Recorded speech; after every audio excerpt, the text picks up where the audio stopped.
Clinton Kirich works all hours responding to emergency calls in the small town of Azle, Texas.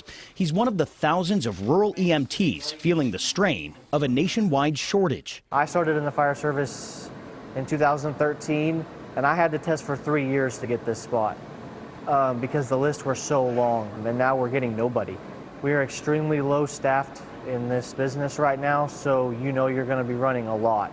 In any given day, he and his team respond to as many as a dozen emergencies. But just like a growing number of American towns, there are more calls coming in than the staff is able to handle, stretching a critical community safety net to its limits. Does that ever weigh on you, knowing that you may not be able to answer the call to everyone who needs help? Yes, it weighs on us a lot, and everyone gives us this persona that we're big macho guys that don't ever get our feelings hurt, but those are the calls that are kind of hard when you don't have anybody to answer.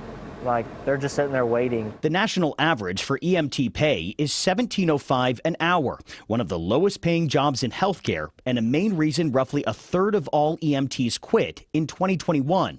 Despite often performing life-saving work, in 39 states, EMTs are not deemed essential workers, meaning less access to government funding. And that's having an impact on staffing. A 2022 study found that 39% of part-time EMTs and 55% of part-time paramedic positions went unfilled. How are you feeling about the paramedic shortage as a whole? I'm very concerned about the paramedic shortage. There are times that we wonder in 5 years, are we going to be able to meet that need? And I don't know what that is and what that magic bullet is of how do we address that. And that conundrum keeps you up at night? A lot. Literally? Literally a lot. At the same time, City of Azle Fire Chief Will Scott says the list of emergencies that paramedics are responding to is growing. Oh, the fire service is no longer just the fire service. They are the toolbox that when no one really knows what to call or who to call, they're calling the fire departments. So let me get this straight. In certain towns, a paramedic could be a bomb tech. A bomb tech. Or a hazmat tech.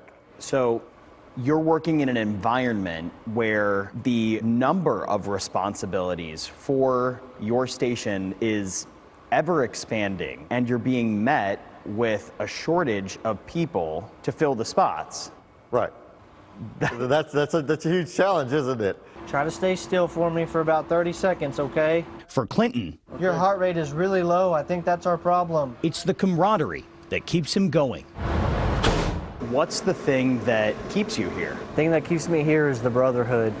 These guys that I work with at this department and in the fire service in general are my brothers. A team working to save its community in a system that needs a rescue. Tom Hanson, CBS News, Texas. And you may be wondering why EMTs aren't considered essential workers in so many states. Well, Reagan-era budget cuts pushed the responsibility of funding EMS systems to individual states, many of which chose to put their money toward other public health services instead.